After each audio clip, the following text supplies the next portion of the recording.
It's time! What is a pandemic?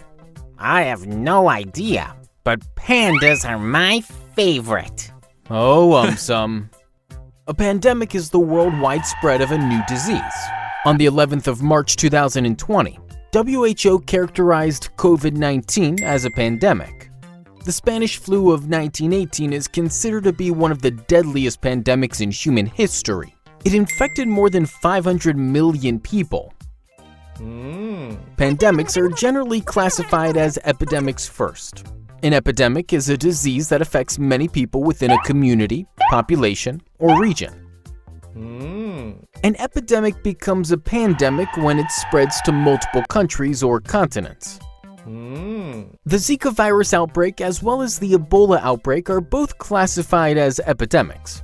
An influenza pandemic occurs when a new influenza virus, against which people do not have immunity, emerges and spreads around the world. In the past, pandemics have been caused by viruses which have typically originated from animal influenza viruses. What is sinusitis? It is a collection of chocolate pastries. Nah. In our skull bones, there are hollow spaces which open into the nasal cavity. These are called paranasal sinuses or just sinuses. There are 4 types of sinuses: maxillary, ethmoid, sphenoid, and frontal. All of them produce mucus, helping moisten the inhaled air. Now, sinusitis refers to a condition in which one or more sinuses get inflamed, creating pain or a headache. There are various causes of sinusitis. Firstly, infection caused due to harmful viruses, bacteria, and fungi.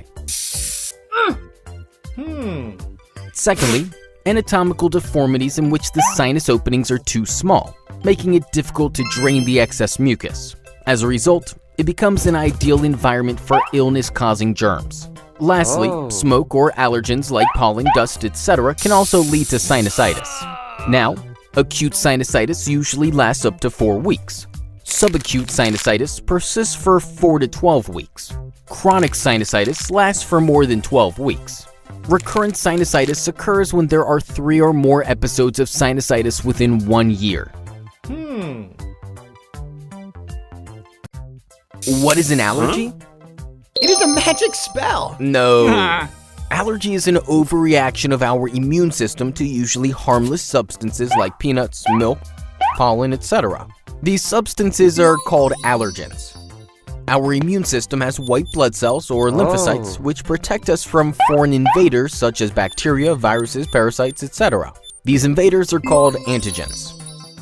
When a lymphocyte detects an antigen, it produces antibodies. Antibodies destroy antigens and thus protect us. Now, if an allergen such as pollen is inhaled by an allergic person, the lymphocytes of the allergic person for unknown reasons think that the allergen is an antigen. Hence, lymphocytes overreact and produce antibodies which start attacking the allergen. Besides this, as a protective response, some immune cells also trigger production of excess mucus, resulting in running nose. They even give rise to itching throat and watery eyes, thus causing an allergy. Why is it hard to cure common cold? 'Cause common cold wears an invisibility cloak. No. Firstly, there are more than 200 viruses which cause common cold. Now, developing 200 vaccines for 200 viruses is impractical. Secondly, developing a single vaccine for all 200 viruses is proving to be complex, time-consuming, and expensive as a lot of R&D is required. Thirdly, we can't make antivirals to kill viruses, just like we make antibiotics to kill bacteria. Why? Because antibiotics attack the bacteria's protective cell walls. But as viruses don't have any cell wall, antivirals will be useless. However, there might be some good news. Now, a virus survives in human body by hijacking a protein found in human cells. Researchers have developed a compound which inhibits the virus from doing so. But as the compound targets human cells, more research is needed to test its safety. Topic: vaccines. How do vaccines work? By giving extreme pain? Not at all. Vaccines train our body to fight against the dangerous disease-causing pathogens. Oh, really? Do they have a training academy? Oh, you are just unbelievable. Huh? Vaccines often contain weakened or dead pathogens. When they are injected into our body, they just trigger the immune response but do not cause fully fledged diseases. Our immune cells recognize these pathogens as foreign invaders and thus produce antibodies. These antibodies kill the pathogens. Also, the immune cells record the information about the pathogens and the way they were killed. Hence, in case in the future, a similar strong pathogen enters our body, our immune cells remember and easily identify that pathogen. They produce the required antibodies to fight it back. Thus, we remain healthy.